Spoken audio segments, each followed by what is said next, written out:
એટલે હવે આપણે આજે ચાલુ કર્યું છે ગુજરાતી માધ્યમની વાત કરીએ છીએ, તો એની થોડી સમસ્યાની હું વાત કરી લઉં કે આપણે 10મા ધોરણનું 12મા ધોરણનું ખૂબ જ નબળું પરિણામ આવે છે. શા માટે?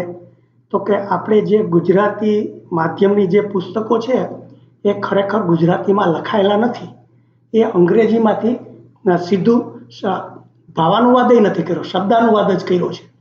અને ગણિત વિજ્ઞાનના ઘણા બધા શબ્દો મળતા ના હોય, કારણ કે આપણે વિજ્ઞાન એટલું બધું ગુજરાતીમાં વિકસ્યું ના હોય, તો એના શબ્દો મળતા ના હોય, એટલે લેખકોએ સંસ્કૃત શબ્દો ઉમેર્યા છે. એટલે ખૂબ જ સંસ્કૃત શબ્દો ભરેલા છે. અને એના જે વાક્યો છે એ પણ જ્યારે ભાષાંતર કર્યું ત્યારે અંગ્રેજીને જે છે એ પ્રમાણે જ કરવા જતા એનો અર્થ બરોબર વિદ્યાર્થીઓને સમજાતો નથી. એટલે આપણે જો 12મા ધોરણનું પરિણામ જે વર્ષે 54% જ આવ્યું. અત્યારે સરકાર આપણે 22,000 કરોડ રૂપિયા ગુજરાત સરકાર વાપરે છે એજ્યુકેશનમાં. મા બાપ હજારોના ટ્યુશનના ખર્ચા કરે છે, છતાંય આનું પરિણામ આટલું નબળું હોય. એનું એક કારણ મને એ પણ લાગે છે કે આપણું જે આ માધ્યમમાં જે પુસ્તકો છે એના ઉપર કોઈ ધ્યાન નથી આપ્યું કે એમાં કેટલા બધા પ્રશ્નો છે અને વિદ્યાર્થીઓને કેટલું અઘરું પડે છે. એટલે આમાં હું એની થોડી જે વાત વણી લીધી છે મારી સાઇટમાં, એ આપણે જોઈ જઈએ જરા. તો કે શિક્ષણની સમસ્યા શું છે?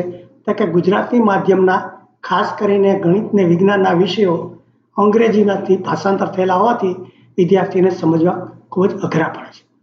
વાક્યો અટપટા છે અને સંસ્કૃત શબ્દો ખૂબ જ વપરાયેલા હોવાથી વિદ્યાર્થીને કોખી નાખવા સિવાય બીજો કોઈ ઉપાય નથી. આથી જ પ્રાઇવેટ ટ્યુશનના મોટા ખર્ચા છતાંય બોર્ડનું પરિણામ ખૂબ જ ખરાબ આવે છે. એટલે આ પ્રશ્ન છે. હવે એની સમસ્યા આપણે અહીંયા કેવી રીતે ઉકેલશું? તો કે આ સમસ્યાનું સમાધાન શું છે કે વિદ્યાર્થી આ સાઇટ ઉપર ન સમજાતા શબ્દો, વાક્યો, ફકરા કે પ્રમેય નીચે બતાવેલ રીત પ્રમાણે રજૂ કરે. એટલે એમની પાસે ચોપડીનું કોપી પણ હશે, એટલે એમાંથી કટ અને પેસ્ટ જ કરવાનું છે. એટલે એને જે ન સમજાતું હોય કે ભાઈ આ વિષયનું, આ ચેપ્ટરનું, આ વિભાગનું, એમ કે આ શબ્દ નથી સમજાતો, આ વાક્ય નથી સમજાતું, કે આ ફકરો નથી સમજાતો, કે આખો પ્રમેય નથી સમજાતો, કે આખું ઉદાહરણ નથી સમજાતું, કે દાખલો ગણ્યો છે નથી, જે કંઈ બધું એ તમે સાઇટ ઉપર એ મૂકી શકો. અને પછી અને તેને સરળ ગુજરાતીમાં સમજાવેલ જવાબના વિડીયો જોઈ શકાશે. એટલે પછી હું એના જે જવાબ આપીશ એ વિડીયો મારફત સમજાવીશ. એટલે જેમ ક્લાસમાં ભણાવતા એવી જ રીતે એ બધું સમજાવવામાં આવશે.